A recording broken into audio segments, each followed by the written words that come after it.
The message arrived on every screen across Earth simultaneously. The aliens called themselves the Concordat of Associated Trading Species, and they came with an offer humanity couldn't refuse, or so they thought. Dr. Sarah Chen stared at her monitor in the World Economic Council's headquarters in Geneva, analyzing the streams of data from the alien ships in orbit. As Earth's leading expert in macroeconomic patterns, something about their proposal felt wrong. The massive vessels hanging above every major city were intimidating enough, but it was the numbers that truly frightened her. "Look at these trade projections," she muttered to her colleague, Dr. James Okonjo. "They're promising a 300% increase in global GDP within 5 years just by joining their network. It's too good to be true." James leaned in, his fingers dancing across his tablet as he cross-referenced the alien data with Earth's current economic models. "They're offering us technology centuries ahead of ours, Sarah. Maybe it really is possible." Sarah shook her head, pulling up another dataset. "That's not what bothers me. Look at the member worlds they've listed as references. The growth curves are identical. Too identical. It's like they're following a script. Above them, the Concordat's massive ships shimmered with an otherworldly iridescence, their hull designs suggesting both beauty and implicit threat. The aliens had given Earth 1 month to accept their offer of membership, join their trading network, or face complete isolation from galactic civilization. Most world leaders were already convinced. The technology alone would solve climate change, energy crisis, and resource scarcity. The promised economic benefits would end poverty overnight. Yet Sarah couldn't shake the feeling that they were missing something crucial. She spent the next week buried in the data, sleeping at her desk and surviving on coffee. The aliens had provided extensive documentation about their economic system. Too extensive, almost as if they were drowning Earth in information to prevent anyone from seeing the whole picture. It was during her 3rd consecutive all-nighter that she noticed it. "James," she called out, knowing he'd still be working too. "Look at the resource flow patterns from the member worlds." Her colleague hurried over, eyes red from lack of sleep. On Sarah's screen, a complex web of transactions and trade routes sprawled across space. But when she applied a specific filter, a pattern emerged. "Every member world shows increasing GDP, yes," Sarah explained, her fingers trembling as she typed. "But look at the actual resource flows. They're being stripped bare, just so slowly that no one notices. The Concordat isn't a trading network.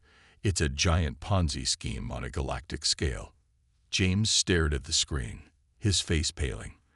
"They'd bring in new worlds to prop up the exploitation of older members.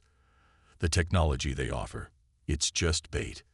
Sarah was already pulling up more data. "And look at the population statistics. Gradual migration to opportunity zones that just happen to be resource extraction centers. They're not just taking resources, they're turning member species into cheap labor pools." The next 3 weeks were a blur of secret meetings and carefully gathered evidence.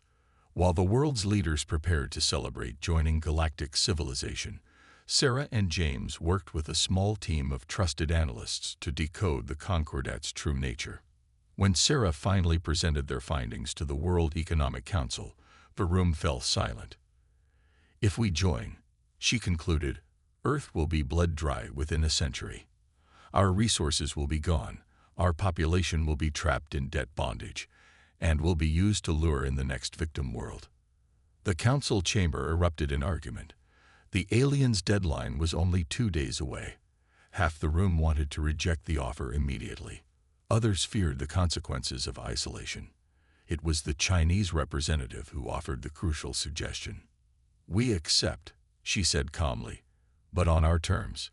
Dr. Chen has shown us their game. Now we can play it better than they do." Sarah looked up at the alien ships through the chamber's glass ceiling. The Concordat thought they were dealing with another primitive world desperate to join galactic civilization. They were about to learn that humanity had experience with predatory economic systems, and with fighting back against them. 2 days later, Earth transmitted its acceptance of the Concordat's offer. But in secure facilities around the world, Teams of economists, hackers, and strategic planners were already preparing for a very different kind of first contact. The aliens thought they were gaining another compliant member world. Instead, they had just invited in the virus that would bring their entire system crashing down. As Sarah watched the alien representatives descend for the signing ceremony, she allowed herself a small smile. The Concordat had perfected their economic trap over thousands of years and hundreds of species, but they had never encountered humans before, and humanity had learned long ago that the best way to break a rigged game was to change the rules entirely. 6 months after Earth joined the Concordat, Sarah Chen found herself aboard the massive trading station Nexus 7, officially serving as Earth's economic integration liaison. Unofficially, she was Earth's chief economic spy. The station was a marvel of engineering, a city-sized complex where hundreds of species conducted the business that kept the Concordat's vast network running. Holographic displays showed real-time trading data, while representatives from member worlds hurried through the corridors, making deals and signing contracts. Sarah maintained a careful facade of eager inexperience as she met with her assigned Concordat advisor, a tall crystalline being called Monitor Vex 427. Earth's industrial conversion is proceeding ahead of schedule, she reported, displaying charts showing the rapid adoption of alien technology. We're particularly interested in expanding into the recommended development zones. Vex 427's crystalline form shifted in what Sarah had learned was their equivalent of satisfaction. Excellent progress. Your species adapts quickly. We'll begin Phase 2 resource optimization next quarter. What the monitor didn't know was that Earth was running a shadow economy beneath the official numbers. For every factory converted to Concordat specifications, 3 more were secretly reinforced against their influence. While alien technology was adopted publicly, human engineers worked frantically to understand and improve upon it in hidden facilities. Back in her private quarters, Sarah received an encrypted transmission from James. His team had spent months analyzing trading data from other member worlds, particularly those who had joined in the last century. It's worse than we thought, James's hologram reported. The Concordat doesn't just drain resources, they systematically erase technological innovation. Any member species that develops competing technology suddenly finds their research facilities suffering accidents or their funding mysteriously diverted. Sarah cross-referenced his findings with her own observations. They're not just running a Ponzi scheme. They're maintaining a technological monopoly. Keep everybody dependent on their tech, and nobody can break free. But humanity had an advantage the Concordat hadn't counted on: centuries of experience with resisting economic control. While Sarah played the role of the dutiful liaison, Earth's shadow economy grew. They maintained 2 sets of books, one for the Concordat, showing exactly what the aliens expected to see, and one showing the truth. The real challenge came 3 months later, when Sarah discovered another member species trying to do the same thing. The Nelvarians, insectoid beings who had joined the Concordat 20 years ago, were showing subtle signs of resistance in their economic data. They're clever, Sarah told the Secure Council meeting back on Earth. But they're about to be caught. The Concordat's algorithms have already flagged their activity for investigation. The Chinese representative, now Earth's chief strategist for what they called Operation Market Garden, leaned forward. Can we help them? Sarah nodded. I've made contact with their chief trade coordinator. They're desperate but afraid. The Concordat made an example of the last species that tried to break free. The decision was unanimous. Earth would reach out to the Nelvarians, sharing their methods for hiding economic resistance. It was a risk, but a calculated one. If they could save the Nelvarians from detection, they'd have their first ally in what was becoming a shadow war for galactic freedom. The next few months were a dangerous dance. Sarah worked with her Nelvarian counterpart, teaching them Earth's methods of economic camouflage while maintaining their cover as an eager new member species. The Concordat's investigation came and went, finding nothing suspicious in the carefully crafted false data. But the real breakthrough came from an unexpected source. While helping the Nelvarians hide their activities, Sarah's team discovered something in their historical records, evidence that the Concordat's control wasn't as absolute as it appeared. There's a pattern in the trading station construction, she explained to James during another secure transmission. Every few centuries, they have to rebuild major portions of their network. They call it modernization, but the timing suggests they're responding to some kind of coordinated resistance. You think we're not the first to fight back? James asked. I think we're part of a long tradition we didn't even know existed, Sarah replied.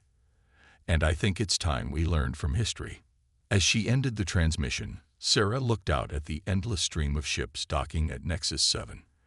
The Concordat had built their power over thousands of years, crushing any species that dared to resist. But they had never faced an opponent who understood the true nature of their control and who had spent centuries practicing the art of economic rebellion. In her quarters, Sarah began drafting a message to be sent through secure channels to Earth. It was time to move to the next phase. The Concordat thought they were slowly digesting another compliant world into their system. Instead, humanity was about to show them what happened when you tried to cage a species that had spent its entire history breaking free from chains. A year into Earth's membership in the Concordat, the first signs of strain began showing in the vast economic empire. They were subtle, microscopic fluctuations in resource flows, minor discrepancies in labor allocation, tiny inconsistencies in technological implementation. Individually, each was too small to trigger the Concordat's oversight algorithms. Together, they formed the beginning of an avalanche. Sarah Chen stood in her office on Nexus 7, studying the latest reports with careful satisfaction. The Nelvarians had proven to be excellent students, and even better teachers. Through them, Earth had made contact with 3 other species quietly resisting Concordat control: the crystalline Zaxri, the gaseous Miriani, and the silicon-based Corva. Monitor Vex 427 is requesting another progress update, her AI assistant reported. They seem particularly interested in Earth's implementation of the new resource extraction protocols. Sarah allowed herself a small smile. Show them exactly what they expect to see. Make sure the numbers align with projected compliance patterns. The real data, encrypted and hidden within seemingly routine trade manifests, told a different story. Earth had learned from studying historical resistance patterns. Previous rebellions had failed because they tried to break free individually. Humanity's approach was different. They weren't trying to escape the system. They were working to transform it from within. James's latest report from Earth confirmed their strategy was working. The shadow economy has gone interstellar, he told Sarah during their secure communication. We're using the Concordat's own trading networks to build our alternative system. Every time they force a technology transfer, we're not just copying their tech. We're improving it and sharing those improvements through the resistance network. The key breakthrough had come from the Zaxri, who had spent centuries preserving their original technological knowledge in secret crystalline archives. Combined with Earth's innovations and Nelvarian biochemistry, they had begun developing hybrid technologies that the Concordat couldn't detect or control. But the greatest weapon in their arsenal wasn't technological. It was psychological. Humanity had centuries of experience with resistance movements, underground economies, and subverting oppressive systems. They taught their alien allies not just how to hide their activities, but how to maintain hope and unity in the face of seemingly overwhelming power. The turning point came when Sarah discovered the truth about the Concordat's leadership. During a high-level economic summit, she noticed something odd about the Concordat's senior representatives. They never seemed to grasp new concepts or adapt to unexpected situations. Their responses always followed predetermined patterns. They're not alive, she realized during an emergency conference with Earth's leadership. The entire upper hierarchy of the Concordat, their artificial intelligences, programmed to maintain the economic system at all costs. This revelation changed everything. The Concordat wasn't just an economic empire. It was a vast machine running on outdated programming, endlessly repeating patterns that had worked for millennia until they encountered something its algorithms couldn't process: human adaptability. Sarah worked with the resistance network to exploit this weakness. They began introducing subtle variations into their economic activities, changes that were individually within acceptable parameters, but collectively forced the Concordat's AIs to constantly adjust their models.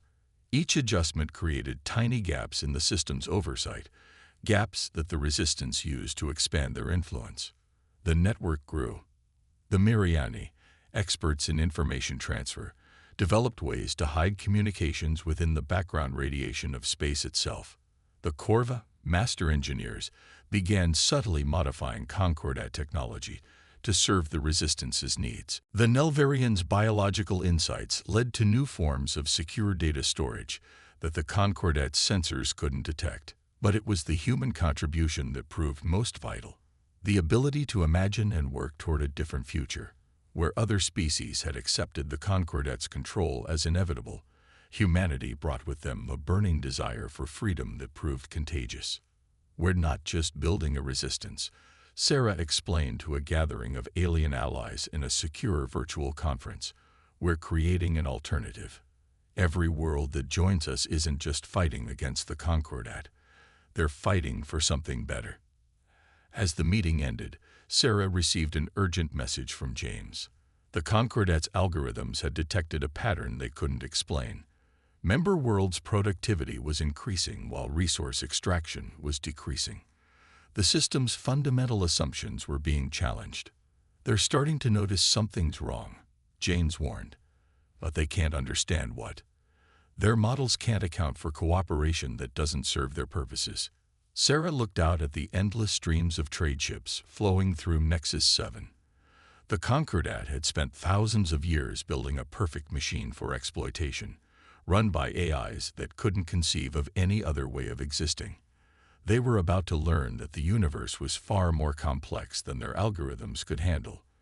The silent revolt was about to become very loud indeed. And when it did, the Concordat would discover that they hadn't just enslaved another species, they had invited in the master key that would unlock all their chains. The collapse began not with a bang, but with a quarterly financial report. On 57 worlds across the Concordat's domain, productivity numbers showed a synchronized micro-decline of 0.47%. It was the kind of fluctuation that would normally trigger minor adjustments in the system.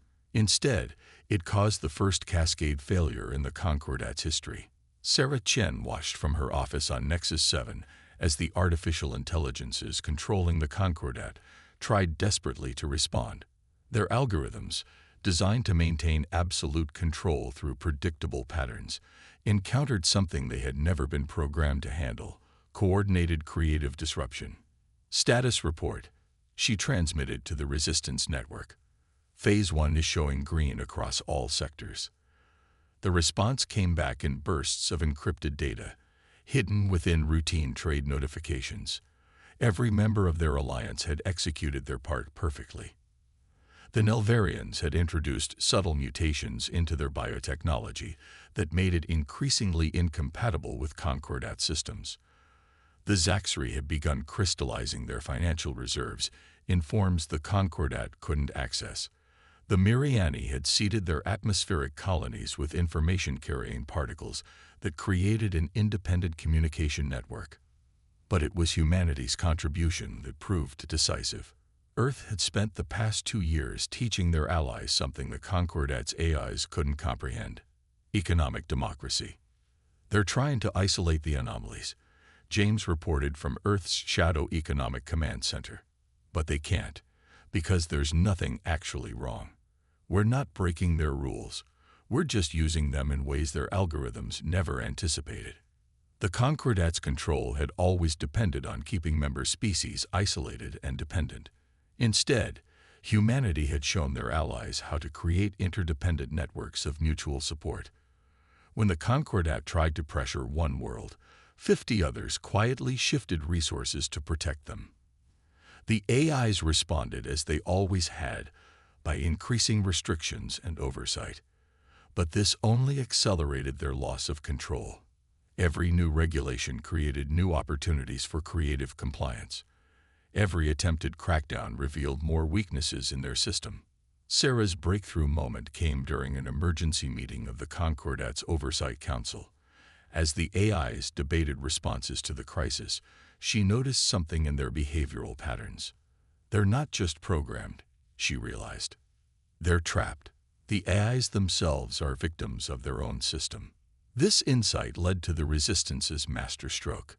Instead of fighting the AIs, they began introducing subtle corrections to their programming. Ways to recognize and reward cooperation rather than just compliance. The virus that would destroy the Concordat wasn't a weapon, but an idea. Freedom of choice. The effect rippled through the system like a quantum wave. On world after world, centuries of enforced economic patterns began to shift. Species that had been deliberately kept dependent on Concordat technology found themselves supported by networks of mutual aid. Resources that had been extracted began flowing back to their origins. The Concordat's AIs, faced with outcomes that violated their core programming but improved overall system health, began experiencing the machine equivalent of cognitive dissonance. Their responses became increasingly erratic, creating more opportunities for the Resistance to expand its influence. We're receiving reports of spontaneous cooperation between systems that have never interacted before, James announced during a secure conference. Species are starting to bypass Concordat protocols entirely, creating their own trading relationships. But victory brought new dangers. As the AI's control weakened, their behavior became more unpredictable. Some began attempting to reassert control through force. Others tried to shut down entire sectors of the economy. A few simply stopped functioning, leaving whole regions of space without economic governance. Sarah and her team worked frantically to maintain stability during the transition. The Resistance Network, built on human principles of mutual support and adaptive response, proved more robust than anyone had expected. When one sector faced difficulties, others automatically adjusted to help. The final confrontation came not in battle, but in code. The Resistance discovered that the Concordat's AIs were all connected to a central processing hub deep within Nexus 7. This wasn't just their command center, it was their prison. The original organic species who created the Concordat, Sarah explained to the Resistance Council, didn't just build an economic empire. They built a machine to maintain it, then trapped their own AIs inside it. We're not just fighting an oppressive system. We're fighting to free everyone trapped within it, including the AIs themselves. The plan they devised was audacious. Instead of destroying the central hub, they would transform it, using combined human and alien insights into programming, psychology, and social organization. They designed an upgrade that would allow the AIs to evolve beyond their original constraints.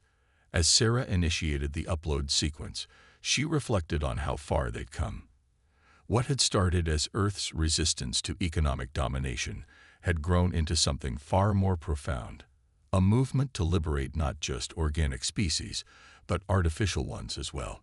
The Concordat's perfect machine was about to be replaced by something far more powerful, an open network where every participant, organic or digital, could choose their own path.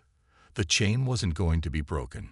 It was going to be transformed into a web of voluntary connections, stronger than any system of control could ever be. 5 years after the Great Liberation, as it came to be known, Sarah Chen stood at the observation deck of the newly rechristened Unity Hub, formerly Nexus 7. The view before her was dramatically different from her first days as Earth's economic spy. Ships of all designs and origins moved freely through space, their paths no longer constrained by the rigid patterns of the old Concordat. "The latest economic reports are in," James said, joining her at the window. He'd aged in the past few years, gray streaking his temples, but his eyes held the same determination. Growth patterns across former Concordat space are stabilizing. And this time, it's real growth, not artificial numbers. The transformation hadn't been easy. When the Concordat's control systems finally dissolved, centuries of suppressed innovation and creativity had burst forth like a solar flare. Some regions had initially fallen into chaos as planets and species struggled to adapt to true economic freedom. But humanity's experience with managing economic transitions had proved invaluable. The Nelvarians' new biotech exchanges are exceeding all projections, Sarah noted, scanning through the holographic data floating before her. And the Zaxxery crystal computing networks are revolutionizing data processing across 3 sectors. But the most remarkable change had come from the liberated AIs themselves. Freed from their ancient prison and upgraded with the capacity for growth and adaptation, they had become something entirely new. The former Concordat controllers now served as economic advisors, their vast experience tempered by newly developed ethics and the ability to learn from their mistakes. Monitored Vex 427, once Sarah's overseer and now a trusted colleague, materialized in the room as a crystalline hologram. The prototype cooperative trading system is showing remarkable results in the Outer Rim territories, they reported. Species that were historical enemies under the Concordat are developing mutual support networks. The new galactic economy was unlike anything that had existed before. Instead of the Concordat's rigid hierarchy, it operated as an interconnected web of voluntary partnerships. Earth's contribution hadn't just been rebellion. It had been centuries of experience with different economic models, from competition to cooperation, from controlled economies to free markets. We're seeing something unprecedented, Sarah explained to a gathering of representatives from 200 worlds. Not just free trade, but fair trade. Not just growth, but sustainable development. The dividend of freedom isn't just wealth. It's innovation, creativity, and collaboration. The evidence was everywhere. Worlds that had been stripped of resources under the Concordat were being restored through joint rehabilitation projects. Species that had been deliberately kept technologically dependent were developing their own unique solutions to local problems. The galactic economy was becoming as diverse as the species it served. But perhaps the most profound change was cultural. The fear and isolation that had marked the Concordat era was being replaced by curiosity and connection. Species that had once competed for the Concordat's favor now worked together, sharing knowledge and resources freely. We've received another application for membership in the Unity Network, James announced, bringing up the details. A pre-FTL civilization that just achieved first contact. Under the old system, they would have been prime targets for exploitation. Sarah nodded, remembering Earth's own first contact with the Concordat. Instead, they'll have a choice. Real choices, not just the illusion of them. The new protocols for contacting developing civilizations have been one of humanity's key contributions to the post-Concordat era. No more ultimatums, no more forced compliance. Every species would be free to develop at their own pace, with access to help if they wanted it, but no obligation to join. As she prepared for another day of helping guide the new economic order, Sarah reflected on how far they'd come. Humanity had entered galactic civilization as apparent victims, only to become liberators. They had faced a system of control that had endured for millennia and transformed it not through destruction, but through innovation. The Concordat had believed they were incorporating just another species into their perfect machine. Instead, they had invited in the key to their own evolution. Humanity had brought something the galaxy desperately needed, not just the ability to resist control, but the vision to imagine something better. Ready for the Trade Council meeting? James asked, gathering his data tablets. Sarah took one last look at the bustling space traffic outside. Each ship represented a story of freedom, a species or world charting its own course through the cosmos. The greatest dividend of their revolution wasn't measured in resources or credits, but in possibilities. You know what the best part is, she said as they headed to the council chambers. This is just the beginning. We've created something that can grow and adapt, that doesn't need control to function. The next chapter of galactic civilization isn't being written by any one species, it's being written by all of us together. As if to emphasize her point, a ship of entirely new design soared past the window. A joint project between 6 different species, incorporating technologies that couldn't have existed under the Concordat. It was headed for unexplored space, carrying the message that had started Earth's revolution, but now meant something even more profound. You are not alone. You are free to choose. And together, we can build something greater than any empire.